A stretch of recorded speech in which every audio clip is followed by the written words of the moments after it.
So I'm a mortgage lender licensed in North Carolina and South Carolina, and especially just even the beginning of this year, I've had a lot of people questioning and asking, and even realtors asking, what do we do about employment history for buyers, or buyers reaching out because they're like, hey, another lender tells me I have to have another year of employment. So I wanted to talk about, as lenders, based on the loan guidelines, what we're actually looking at for employment history to help you know if you're ready.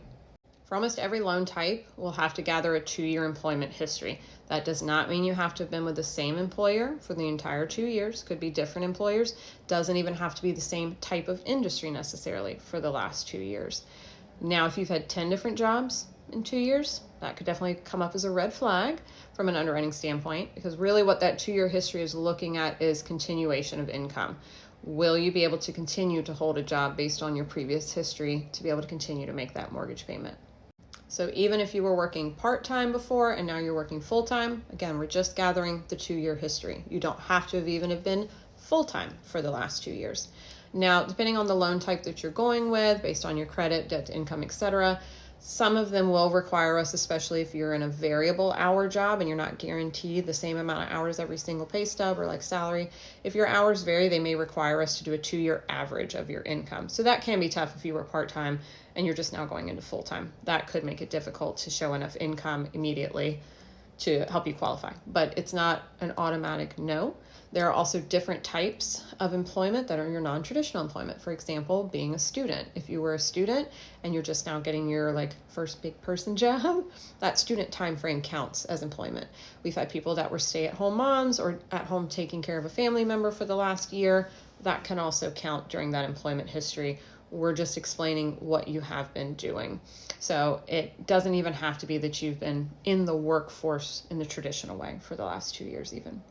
Now, the times that it really does help you to have been with the same employer for the last 2 years is if you receive extra types of income. So if you receive tips, overtime, commission, bonus, that's the one where we typically want to be able to use that income to help you qualify. It's a lot of times the bigger chunk of your income. And it does really help if you've been with the same employer for the last 2 years, because it's a lot easier to track that income.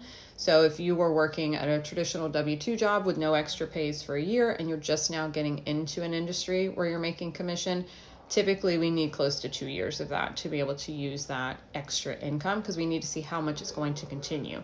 Was it a fluke that you got big commissions your first year? Are your commissions going to rise from year to year, especially if they're in industries like real estate, for example, or mortgages, where it's all this market based of how much you could make for the year?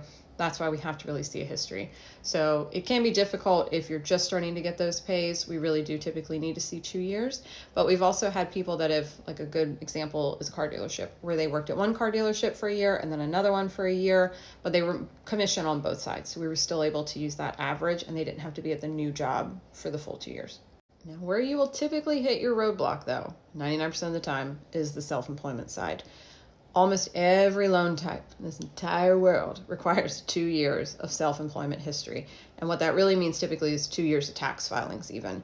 So we have some self-employed people who wait till the October to file their taxes. And we're like, yeah, we need to know, because your income calculation is typically based on your taxes and what you told the government you made, and that's how much you were taxed on. Unless you're doing a bank statement loan, and then we're gathering bank statements, but then we typically still need 24 months of bank statements on average. That can be the difficult one. A good example are hairdressers. I've had a lot where they were W-2 for their first couple of years, and then now they've moved into this 1099 self-employment space, but they've only been doing that for a year. So we typically need to see 2 years of that, because again, we don't know what you're going to tell the government you made, so we don't know how much your net income is going to be, not your gross, but your net income. So that can be the tricky one. Or people moving who were 1099 or self-employed. For example, you owned a car wash in Connecticut and now you're moving here to South Carolina. You're like, oh, I'm going to start a car wash. I'll make the same. No, maybe not. So sometimes there we have to have another year's worth of filings to show the continuation. But that's probably the most difficult. And the one where we have the longest waiting game is for people who are newly self-employed, who were W-2 before, or starting a brand new business that they didn't have before. But other than that, it's not as strict as it may seem. You don't have to be with the same employer for the entire 2 years.